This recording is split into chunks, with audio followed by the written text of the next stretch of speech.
ആരാധനയും സ്തുതിയും പുകഴ്ചയും ഉണ്ടായിരിക്കട്ടെ. പരിശുദ്ധ പരമദിവ്യ കാരുണ്യത്തിന് നേരവും ആരാധനയും സ്തുതിയും പുകഴ്ചയും ഉണ്ടായിരിക്കട്ടെ. പരിശുദ്ധ പരമദിവ്യ കാരുണ്യത്തിന് നേരവും ആരാധനയും സ്തുതിയും പുകഴ്ചയും ഉണ്ടായിരിക്കട്ടെ. ഇരിക്കുക. എൻ്റെ പ്രിയപ്പെട്ടവരെ,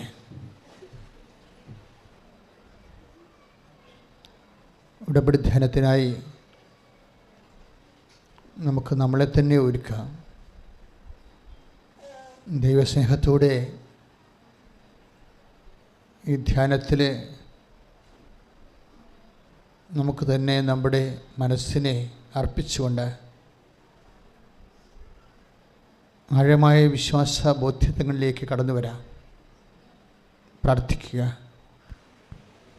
പരിശുദ്ധമേ ദേവമാതാവേ, ഏറ്റു പ്രാർത്ഥിക്കുക. പരിശുദ്ധമ്മേ, പരിശുദ്ധ അമ്മേ, ദൈവമാതാവേ, ദൈവമാതാവേ, ഈ ഉടമ്പടി ധ്യാനത്തിലേക്ക് പരിശുദ്ധാത്മാവിനെ അയക്കുന്നതിനായി പരപിതാവിനോട് ഈശോ വഴി മാധ്യസ്ഥം വഹിക്കണമേ. ഞങ്ങൾക്ക് ആവശ്യമായ വചനങ്ങൾ, ഞങ്ങൾക്ക് ആവശ്യമായ ശക്തി, ഞങ്ങൾക്ക് ആവശ്യമായ സമാശ്വാസങ്ങൾ, ഞങ്ങൾക്ക് ആവശ്യമായ വഴിനടത്തലുകൾ ഈ ഉടമ്പടി ധ്യാനം തീർത്ഥാടനത്തിലെ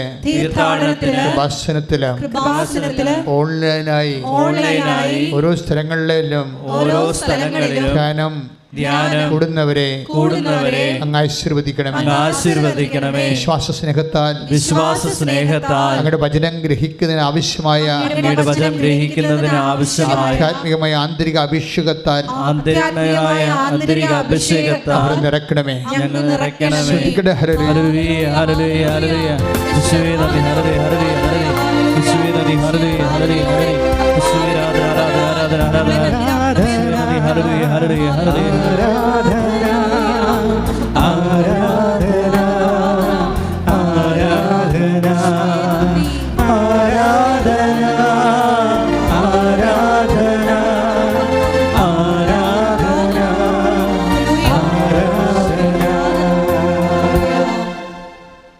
പ്രിയമുള്ളവരെ, ഓരോ ദിവസങ്ങളിലുള്ള ഉടമ്പടി ധ്യാനം കൂടുമ്പോൾ നമുക്ക് പുതിയ പുതിയ കാഴ്ചകളും അറിവുകളുമാണ് ദൈവം തരുന്നത്.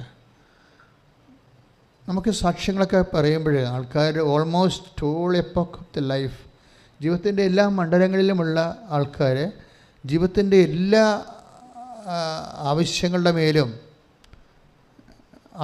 ദൈവികമായ ഇടപെടൽ ലഭിച്ചിട്ട് ജനങ്ങൾ സാക്ഷ്യം പറയുമ്പോൾ നിങ്ങൾ ഓർക്കും, ഇതൊക്കെ ഒരു ദൈവാനുഗ്രഹമാണല്ലോ, പ്രത്യേക ദൈവാനുഗ്രഹമാണ്. ആൾക്കാർ വിസ്മയം പ്രാപിക്കും. പക്ഷേ അതൊന്നുമല്ല കാര്യം. ഇതൊക്കെ ദൈവം നമുക്ക് നൽകിയിട്ടുള്ള വാഗ്ദാനത്തിൻ്റെ ആ നിറവേറ്റങ്ങളാണ് കാണിക്കുന്നത്. സ്വാഭാവികമാണ്. അസ്വാഭാവികമായി ഒന്നും കൃപാസനത്തിൽ സംഭവിക്കണില്ല. ഉടമ്പടി എന്ന വലിയ ദൈവികമായ പദ്ധതിയിലൂടെ ഒരു മനുഷ്യൻ സത്യസന്ധമായിട്ട് കടന്നു പോകുമ്പോൾ സ്വാഭാവികമായി സംഭവിക്കുന്ന ദൈവികമായ വാഗ്ദാനങ്ങൾ നിറവേറ്റ ഒരു അത്ഭുതമല്ല, അതൊരു അടയാളമാണ്. അത്ഭുതത്തെക്കാൾ ശക്തമാണ് അടയാളം. അടയാളം എന്ന് പറയുമ്പോൾ നമുക്കറിയാം, അടയാളം എന്ന് വെച്ച് കഴിഞ്ഞാൽ ഇപ്പോൾ നമ്മൾ ഏതെങ്കിലും സ്കൂളിൻ്റെ വാതിക്കൽ കൂടി പോയി കഴിഞ്ഞാൽ നമുക്ക് സ്കൂളിൽ ക്രോസ് ചെയ്യുന്ന സ്ഥലമുണ്ടെങ്കിൽ റോഡിൽ കുഞ്ഞുങ്ങൾ സ്കൂളിൽ അവരുടെ ബാഗ് തോളിലിട്ട് ഓടുന്ന ഒരു കറുത്ത ചിത്രം കാണിക്കും അല്ലേ, ചുവപ്പ് വട്ടത്തിൽ കറുത്ത ചിത്രം കുഞ്ഞുങ്ങളെ സ്കൂളിലേക്ക്. അതിൻ്റെ അർത്ഥം ഡ്രൈവർമാർക്കുള്ള ഒരു അടയാളമാണത്. എന്താ ഡ്രൈവർമാരോട് സർക്കാർ പറയണത്? ട്രാഫിക് ഡിപ്പാർട്ട്മെൻറ്റ് പറയണത് എന്താണ്? സ്ലോ ഡൗൺ ചെയ്യണം, ഇവിടെ ഒരു സ്കൂളുണ്ട്, കുഞ്ഞുങ്ങൾ പഠിക്കുന്നതാണ്, അതുങ്ങളുടെ ജീവിതം സംരക്ഷിക്കണം. അടയാളമാണ് അപ്പോൾ അത് സ്കൂളല്ല, അവിടെ റോഡെ കൊണ്ടൊന്നും സ്കൂളാരും വെച്ചിട്ടില്ല, അടയാളം വെച്ചിട്ടുണ്ട്. ഓരോ അത്ഭുതങ്ങളും ഒരു അടയാളമാണ്. എന്താണ്? നിനക്ക് ജോലി കിട്ടിയതൊന്നും അല്ല പ്രശ്നം, അത് വാഗ്ദാനത്തിൻ്റെ ഭാഗമായ ദൈവം നൽകിയ നിറവേറ്റമാണ്. മറിച്ച് എന്താണ്? ആ അടയാളത്തിൻ്റെ പിന്നിൽ ഒരു ദൈവമുണ്ട്, നിന്നെ സ്നേഹിക്കുകയും സന്ധിക്കുകയും സമാധാനിപ്പിക്കുകയും സമാശ്വസിപ്പിക്കുകയും നിന്റെ കൂടെ നടക്കുകയും ചെയ്യുന്ന ദൈവം. കൈയടിച്ച് കർത്താവിനെ ചുടലി.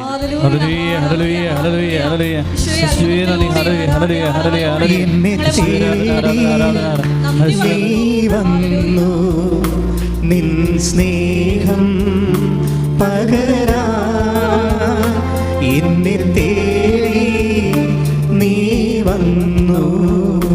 നിൻ സ്നേഹം പകരാ കനിവിൻ കടലേ നിറയൂ എൻ കരളിൽ. കനിവിൻ കടലേ നിറയൂ എൻ കരളിൽ. ആരാധന ആരാധന ആരാധന ആരാധന ആരാധന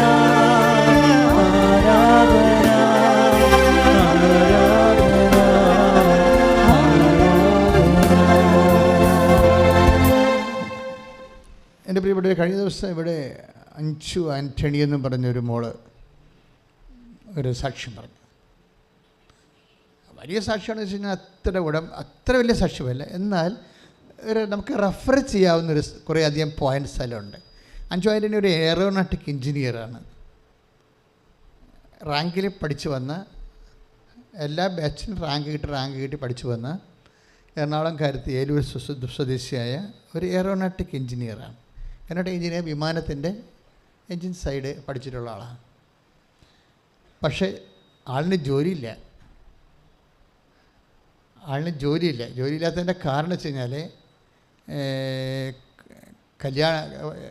റാങ്കിൽ ആൾ പാസ് ഔട്ടായതാണ്. അപ്പോൾ പെട്ടെന്ന് ജോലി കിട്ടേണ്ടതാണ്. ജോലി കിട്ടിയില്ല. പിന്നെ കല്യാണമായി, പിന്നെ പ്രസവമായി, കുട്ടികളെ വളർത്തലായി, നല്ല ഗ്യാപ്പായിപ്പോയി. നിങ്ങൾക്കിത് എല്ലാവർക്കും എന്തുമാത്രം മനസ്സിലാവുമെന്ന് അറിയത്തില്ല. ഒരു എയറോനോട്ടിക് എഞ്ചിനീയറിൻ്റെ ജീവിതം ചുമ്മാ ദുരന്തമായി പോവുകയാണ്. ഒന്നും പഠിക്കാത്ത കുട്ടിയെപ്പോലെ ആകാൻ പോവുകയാണ്.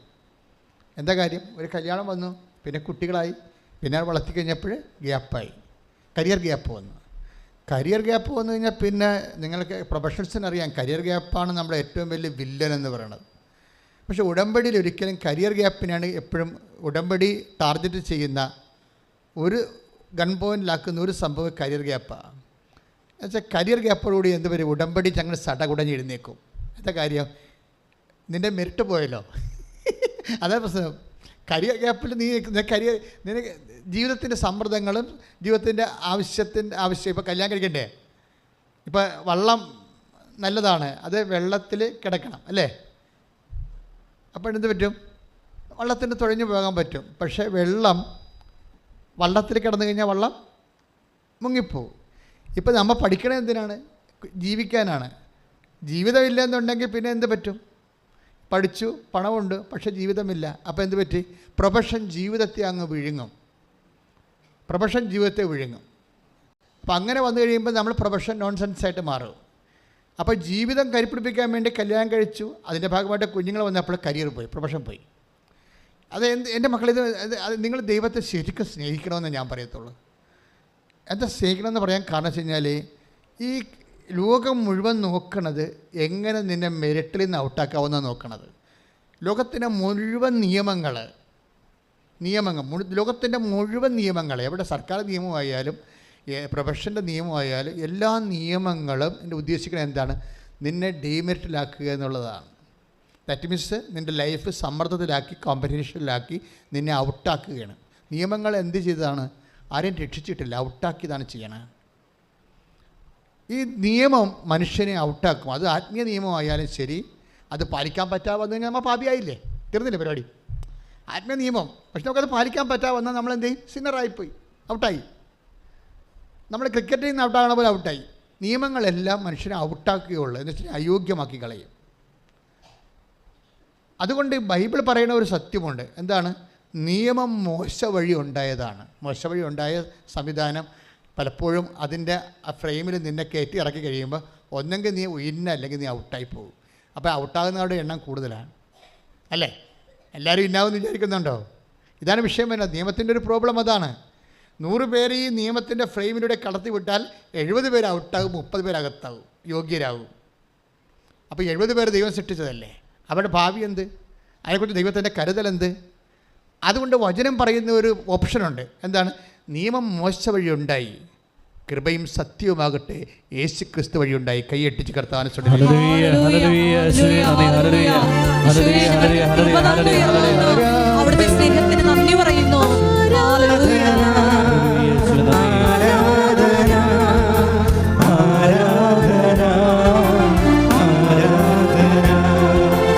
ആരാധന ആരാധന ആരാധന ആരാധന Take the word of God. നിയമം മോശ വഴി ഉണ്ടായി. യോഹന്നാൻ 1:17.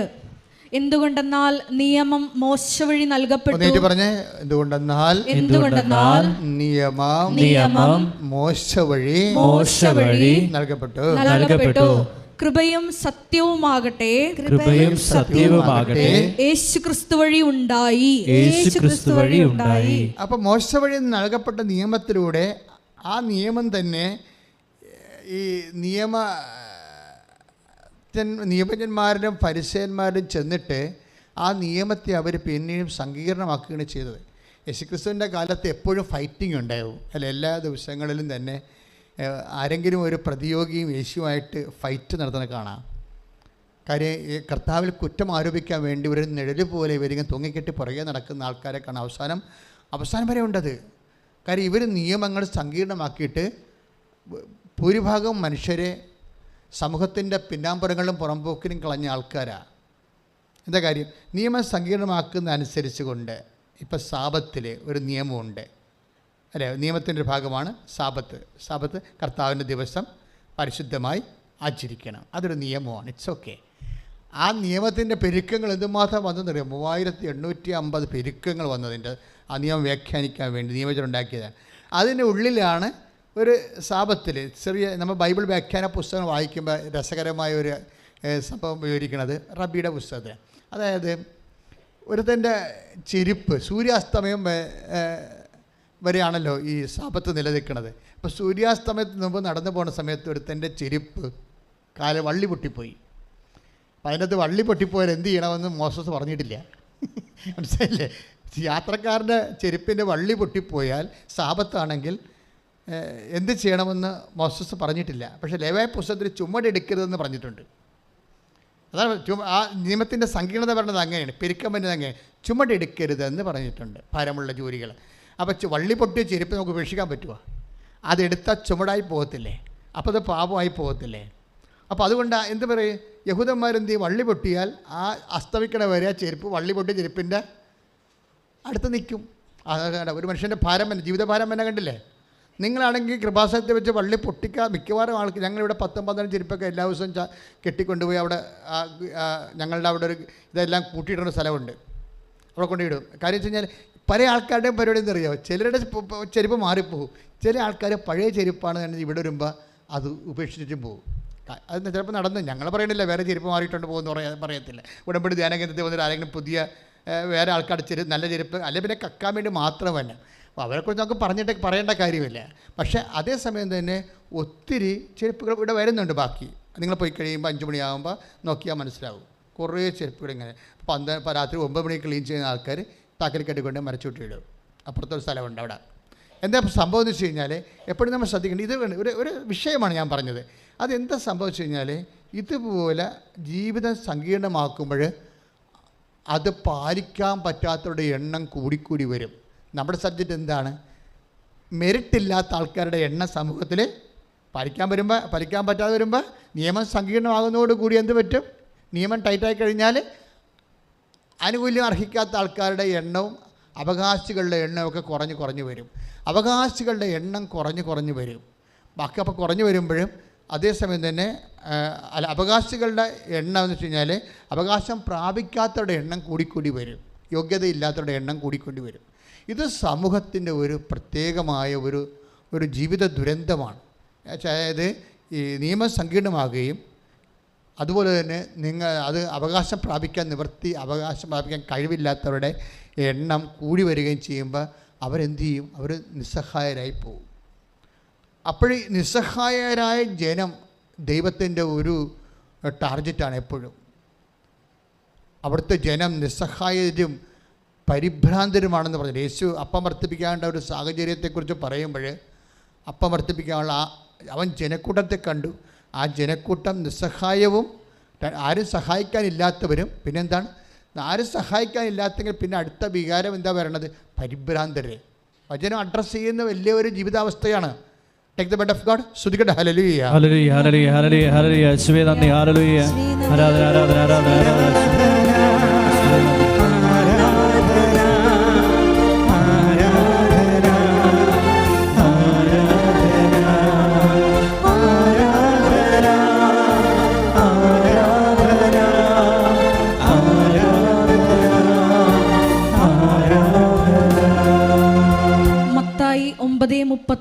മത്തായി സുവിശേഷം 9:36. ജനക്കൂട്ടത്തെ കണ്ടപ്പോൾ പറഞ്ഞ ജനക്കൂട്ടത്തെ കണ്ടപ്പോൾ യേശുവിന് അവരുടെ മേൽ അനുകമ്പ തോന്നി. അവർ ഇടയനില്ലാത്ത ആടുകളെ പോലെ പരിഭ്രാന്തരും നിസ്സഹായരുമായിരുന്നു. അപ്പോൾ രണ്ട് കാര്യങ്ങളാണ് സംഭവിക്കുന്നത്. അതായത് ദൈവത്തിന് തോന്നുന്ന പ്രഥമ വികാരം എന്താണ്? അനുകമ്പയാണ്. ദാറ്റ് മീൻസ് കരുണ, അനുകമ്പയാണ്. കരുണ എന്ന് പറയുമ്പോൾ തന്നെ ഓർക്കുക, നമുക്ക് മെരിട്ടില്ലെന്ന് ഓർക്കുക. മെരിട്ട്, നമ്മുടെ മെരിട്ട് പോവുകയാണ്. ഇപ്പോൾ എയറോനോട്ടിക് എഞ്ചിനീയറിൻ്റെ പ്രശ്നം എന്താണ്? അവളുടെ കരുണയാണ് ആവശ്യം, അല്ല? നമ്മൾ പണ്ട് അഞ്ചു ആൻ്റണിയുടെ പ്രശ്നം എന്താണ്? മേലൂർ. എന്താ അവരുടെ പ്രശ്നം? അവർക്ക് കരുണയാണ് ആവശ്യം. കാര്യം അവരുടെ റാങ്കിൽ കയറി വന്നതാണ്. പക്ഷേ ഇപ്പോഴേ അവർക്ക് 5-6 കൊല്ലത്തെ ഗ്യാപ്പായിപ്പോയി. കുഞ്ഞുങ്ങളെ പ്രസവിച്ച വിഷയം അവിടെ കൊണ്ട് തീരണില്ല. ആ കുഞ്ഞുങ്ങൾക്ക് വലിയ രോഗം വന്നാൽ പിന്നെ അതുങ്ങളെ കൂടെ ആശുപത്രിയിലായി. പിന്നെ എന്തെല്ലാം പുലിവാലികളാണ്. ഓരോരുത്തരുമൊക്കെ കുഞ്ഞുങ്ങളെ വളർത്തി നിങ്ങളൊക്കെ കുഞ്ഞുങ്ങളാകുന്നവരെ അപ്പനും അമ്മയും എന്താ ചെയ്തതെന്നൊക്കെ മനസ്സിലാകത്തില്ലല്ലേ. ഈ കുഞ്ഞുങ്ങൾ താമസിക്കുന്നവരൊക്കെ ഓർക്കണം, അത് കർത്താവിൻ്റെക്ക് എന്ന് പ്രാർത്ഥിച്ച് വാങ്ങിക്കാനാണ്. ഓട്ടോമാറ്റിക്കായിട്ട് കുഞ്ഞുങ്ങളെ കിട്ടണത് അത്ര നല്ല കാര്യമല്ല. ഓട്ടോമാറ്റിക്കായിട്ട് കുഞ്ഞുങ്ങളെ കിട്ടുന്നത് സ്വാഭാവികമായി കല്യാണം കഴിച്ചു കുഞ്ഞുങ്ങളായെന്നൊക്കെ പറയണത് അത്ര നല്ല കാര്യമല്ല. എന്താ കാര്യം? അത് നിൻ്റെ ഭർത്താവിൻ്റെക്ക് നിന്ന് മേടിച്ചതാണ്, അല്ലെങ്കിൽ ഭാര്യയ്ക്ക് നിന്ന് വാങ്ങിച്ചതാണ്. ദൈവത്തിൻ്റെയൊക്കെ മേടിക്കണമെങ്കിൽ തീർച്ചയായിട്ടും താമസിച്ച് മേടിക്കണം, പ്രാർത്ഥിച്ച് മേടിക്കണം. മനസ്സിലായില്ലേ? ഒരു വിഷയം അങ്ങനെയാണല്ലോ. അതായത് ഇൻ കേസ് അപ്പോൾ നിങ്ങൾ ഓർക്കും, അച്ഛാ അതെന്താ ഇങ്ങനെ പറയണമെന്ന്. ഇനിയിപ്പോൾ നിങ്ങൾ സ്വാഭാവികമായിട്ട് പ്രഗ്നൻ്റ് ആയതാണെങ്കിൽ പോലും എൻ്റെ മകനെ മകളെ, ഇത് സ്വാഭാവിക നടപടി ആണെങ്കിൽ സ്വാഭാവികമായി നിങ്ങൾ ഇപ്പോഴും ആനിമൽ കിങ്ഡത്തിലാണ്. പല കിങ്ഡമില്ലേ? പ്ലാന്റിൻ്റെ കിങ്ഡമുണ്ട്, പിന്നെ ഹ്യൂമൻ കിങ്ഡമുണ്ട്, പിന്നെ ആനിമൽ കിങ്ഡമുണ്ട്. ആനിമൽ കിങ്ഡത്തിലെല്ലാം സ്വാഭാവികമായി ഡെലിവറി നടക്കുന്നു. പക്ഷേ നമ്മളൊരു ദൈവത്തിൻ്റെ മൈതലായി കഴിയുമ്പോൾ എന്ത് നമുക്ക് കിട്ടുന്ന അനുഗ്രഹമായാലും അത് പ്രാർത്ഥിച്ച് വാങ്ങിക്കാൻ പഠിക്കണം. അതിനൊരു അഭിഷേകം വേണം. അല്ലെങ്കിൽ ഇതിലൊന്നും ദൈവത്തെ ഓർക്കത്തില്ല. ദൈവത്തെ ഓർക്കാത്തൊരു വിഷയമേ.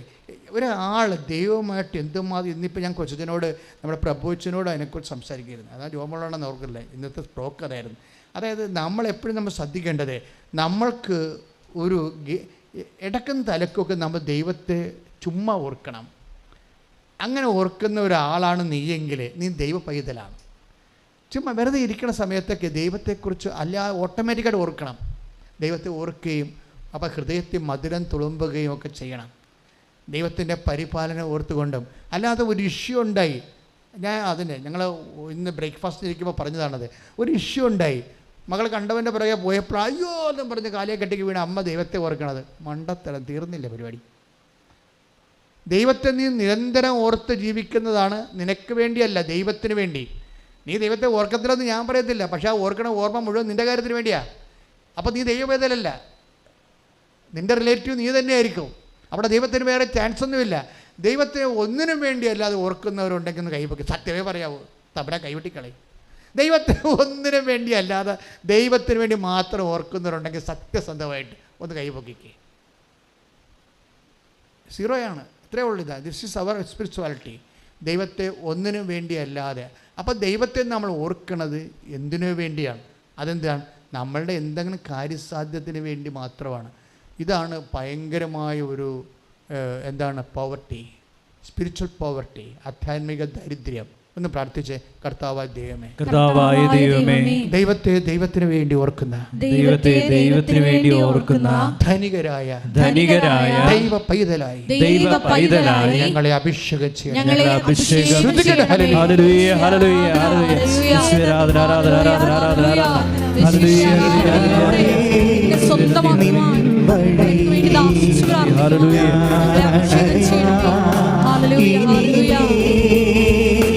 മിശിഹായേ നിൻ വഴിയിൽ ഞാനണയാം ഇനിമേൽ. കരുണാമയനേ എനിക്കെന്നും നീ അഭയം. ആരാധന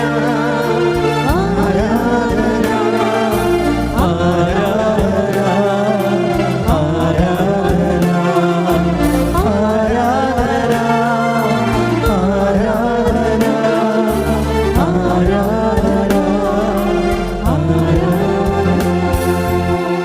പരിശുദ്ധ പരമദിവ്യകാരുണ്യത്തിന് നേരവും ആരാധനയും സ്തുതിയും പുകഴ്ചയും ഉണ്ടായിരിക്കട്ടെ. വീണ്ടും നമ്മൾ അഞ്ജു ആൻ്റണിയുടെ സാക്ഷ്യങ്ങളിലേക്ക് വരികയാണ്.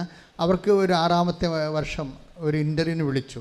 നമുക്കറിയാമല്ലോ, ഇത് അധികം ജോലി സാധ്യതയുള്ള ഒരു കുറച്ച്. ഇപ്പോൾ ലോറിയുടെ ഒരു എഞ്ചിനീയർ ആണെങ്കിൽ സ്വാഭാവികമായിട്ട് ലോറികൾ ലക്ഷക്കണക്കിന് ഇന്ത്യയിലുണ്ട്. വിമാനങ്ങൾ ലക്ഷക്കണക്കിന് ഇന്ത്യയിലില്ലല്ലോ. അതുകൊണ്ട് എയറോനോട്ടിക് എഞ്ചിനീയർ ആകുമ്പോൾ സ്വാഭാവികമായിട്ടും ജോലി സാധ്യത കുറവാണ്. പിന്നെ ഗ്യാപ്പുമായി, പിന്നെ ടച്ച് വിട്ടുപോയി. അതിൻ്റെ കാര്യം നമുക്കറിയാം. ടച്ച് വിട്ടു പോകണമെന്ന് പറഞ്ഞാൽ നിസ്സാര കാര്യമല്ല. ഗ്യാപ്പോ എന്ന് പറയുമ്പോൾ എന്തുകൊണ്ടാണ് ഗ്യാപ്പോ എന്ന ആൾക്കാർ എടുക്കാത്തതെന്ന് വെച്ച് കഴിഞ്ഞാൽ, ഇപ്പോൾ നേഴ്സാണ്, ഗ്യാപ്പുണ്ട് 5 കൊല്ലത്തെ. എന്തുകൊണ്ടാണ് ആശുപത്രിക്കാർ എടുക്കാത്തത്? ടച്ച് വിട്ട് പോയതുകൊണ്ടാണ്.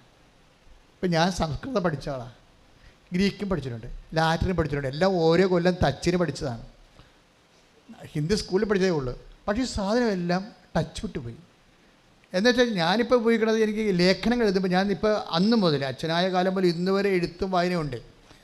അത് കാരണം എഴുത്തും വായന, അപ്പോൾ ഗവേഷണമുണ്ട്, റിസർച്ചുണ്ട്. അതുകൊണ്ട് ലാറ്റിനും അതുപോലെ തന്നെ ഇപ്പോൾ ലാറ്റിനൊക്കെ ഡോക്ടറേറ്റ് എടുത്തിട്ടുള്ള ആൾക്കാരോടൊക്കെ സംശയങ്ങൾ ചോദിച്ച് വെരിഫൈ ചെയ്തൊക്കെ എഴുതണം. എന്നാലും അന്ന് പഠിക്കണ കാലത്തുണ്ടായിരുന്ന സംസ്കൃതത്തിൻ്റെ, ഗ്രീക്കിൻ്റെ, ലാറ്റിൻ്റെ ടച്ച് ഇപ്പോൾ ഇല്ല. ടച്ച് വിട്ട് പോയതാണ്. അതാണ് സംഭവം. അതാണ് ഗ്യാപ്പിൻ്റെ പ്രോബ്ലം. ഉപയോഗിച്ചില്ലെങ്കിൽ ഗ്യാപ്പായി പോകും. പ്രൊഫഷൻസ് എല്ലാം അങ്ങനെയാണ്. അപ്പോൾ ടച്ച് വിട്ട് പോയി കഴിഞ്ഞാൽ സ്വാഭാവികമായിട്ട് പഠിക്കാത്ത പോലെയാണ്, നിസ്സാരമല്ല വിഷയം. അതുകൊണ്ട് അഞ്ജുവിൻ്റെ ഇൻ്റർവ്യൂവിന് 5 തോക്കുകയാണ്. കാര്യം അവരുടെ കൂടെ കോമ്പറ്റ് ചെയ്യിക്കുന്നതിന് 50 പേര് എൻജിനീയേഴ്സുണ്ട്. അവരെല്ലാം കോമ്പറ്റീഷൻ 6 സീറ്റേ മറ്റേ ഉള്ളൂ. 50 പേര് വന്നിട്ടുണ്ട്. അതെല്ലാം പുതിയ പിള്ളേരാണ്. ഇടിച്ച് പൊളിച്ച് നല്ല സ്റ്റൈലായിട്ട് നിൽക്കുന്ന ശക്തമായ മെമ്മറിയൊക്കെ ഉള്ള ആൾക്കാരാണ് വന്നിരിക്കുന്നത്. ഇവൾക്കാണെങ്കിൽ ഇവർ പുതിയ ആൾക്കാരെ കണ്ടപ്പോൾ തന്നെ ഇവളുടെ ശ്വാസം പോയി. എന്താ കാര്യം? കിട്ടത്തില്ലെന്ന് ഉറപ്പായി. ഇത്രയും ഗ്യാപ്പുമായി പിന്നെ ആൾ ചിലപ്പോഴും ഫിഗർ ഔട്ടാവും. ഈ പ്രൊഫഷണൽസിന് ഫിഗർ ഭയങ്കരമാണ്. നിങ്ങൾക്കറിയാമല്ലോ, അതൊന്നും ഫിഗറായിട്ട് ഇൻ്റർവ്യൂ ചെയ്യത്തില്ല, പക്ഷേ ഇൻ്റേണൽ അസസ്മെൻറ്റ് ചെയ്യും. അതൊക്കെ നിസ്സാര കാര്യമല്ല. ഫിഗറില്ല, നമ്മുടെ ബോഡി ഷേപ്പ് അവർ ഇൻ്റർവ്യൂവിൽ ആ സാധനം കാണത്തില്ല, പക്ഷേ ഇൻ്റേണൽ അസസ്മെൻറ്റിലുണ്ടാവും. ഇൻ്റേണൽ അസസ്മെൻറ്റിൽ ബോഡി ഷേപ്പ് എല്ലാം പ്രശ്നമാണ്. നിങ്ങളുടെ സൗന്ദര്യം വലിയ പ്രശ്നമാണ്. ഡ്രസ് കോഡ്, നിങ്ങളുടെ നടപ്പ് എല്ലാം. അതെല്ലാം ഇംഗ്ലീഷ് മീഡിയം ഒരു പ്രൊഫഷണൽസിനെ നടത്തി പഠിപ്പിക്കത്തില്ലേ അവർ. നമ്മുടെ വാക്കിംഗ് എല്ലാം സ്റ്റൈലാണ്, സ്മാർട്ട് വാക്കിംഗ് അല്ല എന്നുണ്ടെങ്കിൽ നിങ്ങൾ കഞ്ഞിയാണെന്ന് പറഞ്ഞ് അവർ തട്ടിക്കളയുക. കോർപ്പറേറ്റുകൾ പ്രത്യേകിച്ച്. അപ്പോൾ ഇതെല്ലാം മെറിറ്റിൻ്റെ പ്രോബ്ലമാണ്. മെറിറ്റിൻ്റെ ആധുനിക കാലത്ത് മെറിറ്റെന്ന് പറയുന്നത് വേറെ ലെവലിലേക്ക് പോവുകയാണ്. പണ്ടത്തെ മെറിറ്റല്ല. അപ്പോൾ പലപ്പോഴും മെറിറ്റ് നിസ്സാര കാര്യങ്ങളെപ്പോലും, നമ്മൾ അവഗണിക്കുന്ന കാര്യങ്ങളെപ്പോലും മെറിറ്റുകൾ അന്വേഷിക്കുന്ന ആധുനിക ലോകത്തിൻ്റെ മത്സരത്തിൻ്റെ വാതിക്കലാണ് നമ്മൾ ഒരു ഇൻ്റർവ്യൂവിന് ഫേസ് ചെയ്യണത്. ഇവളെല്ലായിടത്തും പൊട്ടിപ്പോയിട്ട് ഇവൾ കരഞ്ഞ്, അവൾ പറഞ്ഞു എനിക്ക് അവിടെ നിന്ന് കരയാൻ തോന്നിയില്ല, എനിക്ക് അവിടെ നിന്ന് കരയാൻ പറ്റിയില്ല, ഞാനൊരു എൻജിനീയർ അല്ലേ, ഞാൻ അവിടെ നിന്ന് കരയാൻ പറ്റും, ഞാനൊരു വാഷ്റൂമിൽ പോയി പൊട്ടിക്കരഞ്ഞെന്ന്. എൻ്റെ ജീവിതം പോയില്ലേ. അതാണ് നമ്മൾ ജീവിതത്തിൽ അടുക്കുമ്പോഴേ കാര്യം മനസ്സിലാകത്തുള്ളൂ. എൻ്റെ ജീവിതം പോയില്ലേ, ഞാൻ ഇത്രയും കാലം പഠിച്ചതും ഒരു അഡ്മിഷൻ കിട്ടാൻ എന്ത് പാടാണ്, അത് വാങ്ങിച്ചിട്ട് ആ റാങ്ക് നിലനിർത്താൻ എന്ത് പാടാണ്, അതെല്ലാം തീർന്നില്ലേ, ഞാൻ ഔട്ടായിപ്പോയി. അപ്പോൾ എനിക്കവിടെ നിന്ന് പൊട്ടിക്കരയാൻ എനിക്ക് കരച്ചിൽ വന്നു. പക്ഷേ ഞാനൊന്ന് ഓടി വാഷ്റൂമിൽ പോയി ബാത്റൂമിൻ്റെ കഥ കടച്ചിട്ട് പൊട്ടിക്കരഞ്ഞെന്ന്. പിന്നെ തളർന്ന് വീട്ടിലോട്ട് പോയി. അപ്പോൾ എൻ്റെ മനസ്സിൽ പറഞ്ഞ് ആകപ്പാടെയുള്ള ആസ്തി ഇനി ഉടമ്പടി മാത്രമെന്ന്. അമ്മയോട് ഞാൻ പറഞ്ഞു, അമ്മേ ഞാൻ തീർന്നു, ഇനി എനിക്ക് ഉടമ്പടി മാത്രമേ ഉള്ളൂ, ആ ഒരു ഉറപ്പ് മാത്രമേ ഉള്ളൂ, ബാക്കിയെല്ലാം അമ്മ. പക്ഷേ റിസൾട്ട് വന്നപ്പോൾ അഞ്ജുവിന് ജോലി കിട്ടി. Praise the Lord. Praise the Lord. അതാണ് സംഭവം. അതാണ് ഞാൻ നിങ്ങളോട് നോട്ട് ബൈ മെറിറ്റ് എന്ന് പറയുമ്പോൾ എന്നാ സംഭവം എന്ന് വിചാരിക്കും. അതായത് എല്ലാം തളർന്ന് എല്ലാ മെറിറ്റും പോകുമ്പോഴും ഇങ്ങനെ ജ്വലിച്ച് നിൽക്കുന്ന ഒരു സംഭവമാണ് ഉടമ്പടി. എന്താണത്? അത് വർക്ക് ചെയ്യണത് എന്താണ്? നിങ്ങളുടെ യോഗ്യത കൊണ്ടല്ല, കർത്താവിൻ്റെ കൃപ കൊണ്ട്. ഒന്ന് പറഞ്ഞേ, എൻ്റെ യോഗ്യത കൊണ്ടല്ല, എൻ്റെ യോഗ്യത കൊണ്ടല്ല, കർത്താവിൻ്റെ കൃപ, കർത്താവിൻ്റെ കൃപ, കർത്താവിൻ്റെ കൃപ കൊണ്ട്. കർത്താവിൻ്റെ കൃപ കൊണ്ട്. അഞ്ചു ആ ജോലി വാങ്ങിക്കുന്ന മുമ്പ് വന്ന് സാക്ഷ്യം പറഞ്ഞിട്ടാണ് പോണത്. നിങ്ങളൊന്ന് ചിന്തിച്ച് നോക്കിയേ. അവൾ പക്ഷെ അത് പ്രൊക്ലെയിം ചെയ്ത്, എന്താണ്? ഞാൻ വാഷ്റൂമിൽ വന്ന് കരഞ്ഞു, എൻ്റെ ജീവിതം തീർന്നു, ഞാൻ എന്നോട് ഗുഡ് ബൈ, എൻ്റെ പ്രൊഫഷനോട് ഗുഡ് ബൈ പറയുകയാണ്. ഇനി എന്നെ തിരിച്ചു വിളിക്കുന്നുണ്ടെങ്കിൽ അത് ഉടമ്പടി കൊണ്ടായിരിക്കും, അത് അമ്മയായിരിക്കും എന്നെ തിരിച്ചു വിളിക്കണമെന്ന്. എൻ്റെ ദൈവപൈതലേ, അതാണ് ഉടമ്പടി വർക്ക് ചെയ്യുന്നതിൻ്റെ റെലമെന്ന് പറയുന്നത്. വീണ്ടും ഈ ആഴ്ചയിൽ കേട്ട ഇതെല്ലാം ജോലി സാക്ഷ്യങ്ങളാണ്. വേറൊരു സാക്ഷ്യം ശോഭയുടെ സാക്ഷ്യം കേട്ടോ. ശോഭയുടെ സാക്ഷ്യം, ശോഭയുടെ ഭർത്താവിന് ജോലി നഷ്ടപ്പെട്ട്. ഭർത്താവിന് ജോലി നഷ്ടപ്പെടാൻ, ജോലി ഉണ്ടായിരുന്ന ആളാണ്, പെട്ടെന്ന് ഗൾഫിൽ നിന്ന് ആൾ തിരിച്ചു പോരേണ്ടി വന്നു. ജോലി നഷ്ടപ്പെടാൻ കാര്യം, അത് ഭർത്താവിൻ്റെ തലയിൽ ഒരു മുഴ വന്നു. അപ്പോഴവിടെ ഡോക്ടർ നഴ്സിൻ്റെ അടുത്ത് സെക്കൻഡ് ഒപ്പീനിയനും തേർഡ് ഒപ്പീനിയൊക്കെ എടുത്തപ്പോൾ ഇത് ക്യാൻസർ ആകാൻ സാധ്യതയുണ്ട്, ഇത് ഇവിടെ നിന്നായി ചികിത്സിക്കാൻ പറ്റത്തില്ല, നാട്ടിൽ പോയി ചികിത്സിക്കണം, ഇവിടെ നിങ്ങളെ നോക്കാൻ ആരും ഇല്ലല്ലോ, അപ്പം നാട്ടിലല്ലേ ഉള്ളൂ, തന്നെയല്ല ഇവിടെയൊക്കെ ഭയങ്കര പൈസയൊക്കെ ആകത്തില്ലേ, അപ്പം അത് നാട്ടിൽ പോകാൻ. അപ്പം അവിടെ ജീവിതം തീർന്നു. തലയിലകത്താൻ മുഴ. അപ്പോൾ ഡോക്ടർ നോക്കിയിട്ട് പറഞ്ഞു, ഇത് തല പൊട്ടിക്കേണ്ടി വരും, തലയൊട്ടി പൊട്ടിക്കേണ്ടി വരും, ഉള്ളിലോട്ടത് പോയിട്ടുണ്ട്, അതിൻ്റെ വേരുകൾ പോയിട്ടുണ്ട്, തലച്ചോറിലോട്ട് പോയിട്ടുണ്ട്, അപ്പോൾ തല മൊത്തം പൊട്ടിക്കേണ്ടി വരും. അപ്പം നാട്ടിൽ പോയി തല പൊട്ടിക്കുകയോ അങ്ങനെ ചെയ്യാം, ഇവിടെ ചെയ്യാൻ പറ്റത്തില്ല എന്ന് പറയും. നിങ്ങളൊന്ന് ചിന്തിച്ച് നോക്കി, ഇതെല്ലാം കൃപാസനം ഈ അൾത്താറെ വന്നു പോയ കണ്ണീരിൻ്റെ അനുഭവങ്ങളാണ്. ആ കണ്ണീർ അനുഭവങ്ങളൊക്കെ അവസാന ഭാഗങ്ങൾ നിങ്ങൾ നോക്കണം. ഉടമ്പടി എങ്ങനെയാണ് മനുഷ്യനെ, ഞാൻ തന്നെ ശരിക്കും പറഞ്ഞാൽ ഓരോ ദിവസവും ഒരു വിസ്മയ ദിവസമാണ്. കാര്യം നമുക്ക് കണ്ണീര് കേൾക്കുമ്പോൾ സങ്കടം തോന്നുമെങ്കിലും കർത്താവ് പറഞ്ഞ പോലെയാണ്, സന്ധ്യയിൽ കരച്ചിൽ വരുന്നു. Take the word of God. സന്ധ്യയിൽ കരച്ചിൽ വരുന്നു. പറഞ്ഞേ, കരച്ചിൽ വരുന്നു, പ്രഭാതത്തിൽ സന്തോഷവും. അപ്പോൾ സന്ധ്യയിൽ ഇപ്പം നമുക്കൊരു കരച്ചിൽ വരുമ്പോൾ നമ്മൾ ഓർക്കണം, അടുത്ത പ്രഭാതം നമ്മുടേതാണ്, നമ്മുടെ ദൈവം അവിടെ നമുക്ക് സന്തോഷവും സമാശ്വാസം കൊണ്ട് നിൽക്കുന്നുണ്ട്.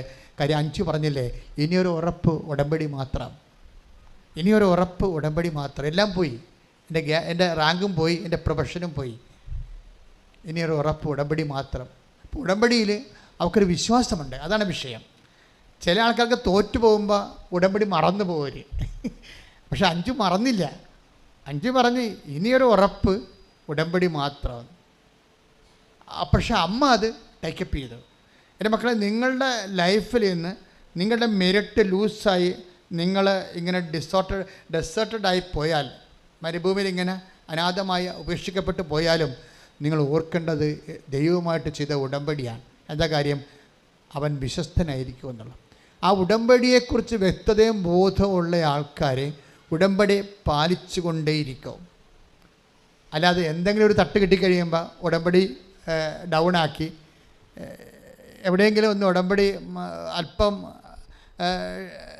പാലിക്കാൻ പറ്റാതെ വന്ന പിന്നെ ബാക്കിയുള്ളത് ഇട്ട് കളയും. അങ്ങനെ ചെയ്യരുത്. അല്പം മിസ്റ്റേക്ക് ഉണ്ടെങ്കിൽ അത് തിരുത്തി നിങ്ങൾ മുന്നേറണം. ബാക്കിയുള്ള ചെയ്തുകൊണ്ടും അടുത്ത സമയത്ത് അത് മറ്റുള്ളത് റെക്ടിഫൈ ചെയ്തുകൊണ്ടും അങ്ങ് മുന്നേറണം. ഇട്ട് കളയരുത്. പിശാചാണ് പറയണത്, ഒരെണ്ണം ഇട്ട് കളഞ്ഞില്ല, ഇനി ഉടമ്പടി പോയി. ഇത് നൊവേനെ പോലെ ചില ആൾക്കാർ പറയും, നൊവേന 6 കൂടി 7ാമത്തെ കൂടാവത്തില്ല, ഇനിയിപ്പോൾ പോയില്ലേ, ഇനി നിർത്തിയേക്കാം, അല്ലെ പിന്നെ ഒന്നേന്ന് കൂടണ്ടേ. അങ്ങനെ ഒന്നും ഉടമ്പടിക്കില്ല.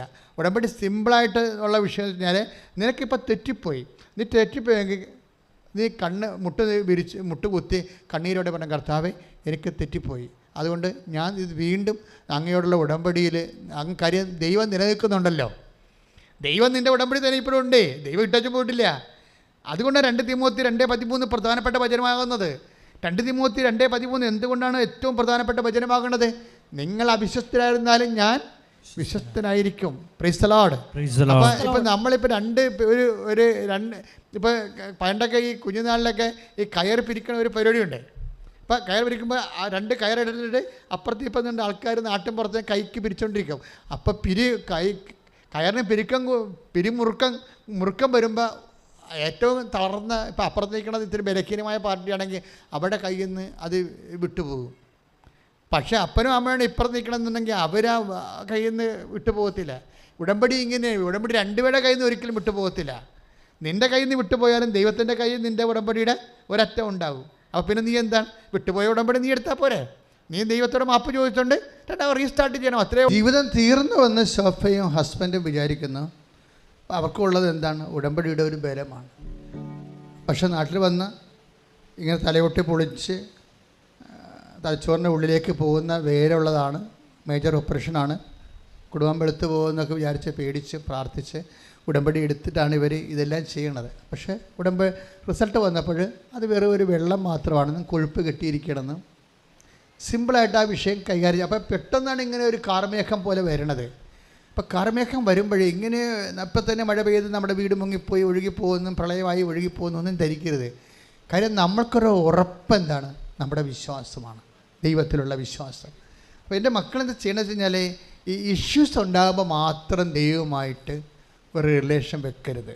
ഇപ്പോൾ ചിലരങ്ങനെയല്ലേ, എന്തെങ്കിലും ഒരു പ്രോബ്ലം ഉണ്ടാകുമ്പോൾ ഉടമ്പടി എടുത്ത് കുറച്ച് നാൾ ഉടമ്പടിയിലൊക്കെ ജീവിച്ച് അതിൻ്റെ ആനുകൂല്യമൊക്കെ കൈപ്പറ്റി സാക്ഷ്യമൊക്കെ പറഞ്ഞിങ്ങനെ പോകും. പിന്നെ എന്ത് ചെയ്യും? പിന്നെ പഴയ ലോകത്താനായിട്ട് തന്നെ പിന്നെ അവർ ജീവിക്കും.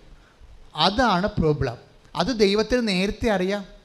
നിങ്ങൾ ഈ കാര്യം കണ്ടു കഴിയുമ്പോൾ വീണ്ടും പഴയതുപോലെ പൗശന്യവും വഴക്കും തമ്മിലടിയും അസ്വസ്ഥതയും കള്ളത്തരവും തോന്നിവാസവും മത്സരവും വാശിയും വെള്ളവടിയും എല്ലാം തിരിച്ചു വരുമെന്നും നിങ്ങളിപ്പോൾ അത്യാവശ്യം നിക്കക്കളിയില്ലാത്തതുകൊണ്ട് പട്ടാങ്ങി പറയണമെന്നും നിങ്ങൾ പഴയ പിഴച്ച ആൾക്കാരായിട്ട് തന്നെ തിരിച്ചു പോകുമെന്നും ദൈവത്തിനെങ്ങാനും ഒരു അറിവ് നേരത്തെ ഉണ്ടെങ്കിൽ അത് പണിയായി വരും. ഉടമ്പടി താമസിക്കാം. അപ്പം നിങ്ങൾ ആദ്യം എടുക്കേണ്ട തീരുമാനം ഇതാണ്: കർത്താവേ, ഉടമ്പടിയിലൂടെ ലഭിച്ച വിശുദ്ധി ഏത് സാഹചര്യത്തിലും ഞാൻ നഷ്ടപ്പെടുത്തത്തില്ല. ഉടമ്പടിയിലൂടെ ലഭിച്ച ദൈവസ്നേഹവും അങ്ങയുമായിട്ടുള്ള ബന്ധവും ഏറ്റു പറഞ്ഞ് ദൈവമേ, ഉടമ്പടിയിലൂടെ ലഭിച്ച വിശുദ്ധിയും സാക്ഷ്യജീവിതവും അങ്ങയുടെ മഹത്വത്തിനു വേണ്ടി നിന്നോടുള്ള സ്നേഹത്തെ പ്രതി ഞാൻ എക്കാലവും നിലനിർത്തും. എന്നെ സഹായിക്കണമേ.